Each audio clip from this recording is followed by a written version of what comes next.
Work from home అన్నటువంటిది పెంచండి అంటూ నిన్ననే మోడీ గారు చెప్పుకొచ్చారు. నిన్నగాక మొన్న ఈవెన్ స్కూల్స్లో కూడా వర్క్ ఫ్రమ్ హోమ్ పెట్టండి అన్నటువంటిది మొన్న సోమనాథ్ ఆలయానికి వెళ్ళినటువంటి సందర్భంలో చెప్పుకొచ్చారు. ఇప్పుడు దాన్ని ఆ స్లోగన్ని ఓన్ చేసుకునే ప్రయత్నం చంద్రబాబు గారు చేస్తున్నారు.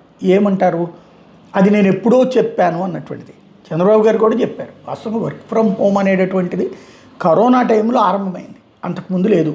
అంతకుముందు నార్మల్గా చిన్న చిన్న వ్యవహారాలు ఉండేవి. వర్క్ ఫ్రమ్ హోమ్ అనేటటువంటిది కంప్లీట్గా పెద్ద ఎత్తున జరిగింది కరోనా టైంలో.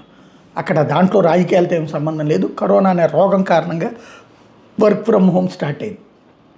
చంద్రబాబు గారు ఎన్నికల టైంలో కానీ ఎన్నికల తర్వాత కానీ చెప్పిన పర్పస్ ఏంటి, మహిళలు వర్క్ ఫ్రమ్ హోమ్ చేయాలి, వాళ్ళకు కూడా సంపాదన వచ్చేలా చూస్తాను, 15,000 రూపాయలు 25,000 దాకా సంపాదించుకునేందుకు చూస్తాను అని చెప్పారు. ఆ విధమైన వర్క్ ఫ్రమ్ హోమ్ చెప్పారు తప్పించి యుద్ధం సందర్భంగా ఇక అందరినీ వర్క్ ఫ్రమ్ హోమ్ చేయిస్తానని చెప్పలేదు కదా.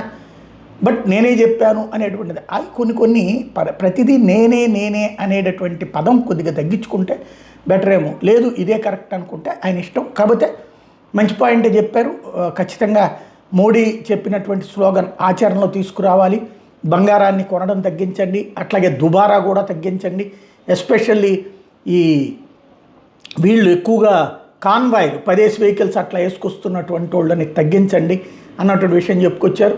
జాగ్రత్తలు పాటించాల్సిన అవసరం వచ్చింది యుద్ధాన్ని దృష్టిలో పెట్టుకుని అన్నటువంటిది బాధ్యతాయుతంగానే చెప్పారు.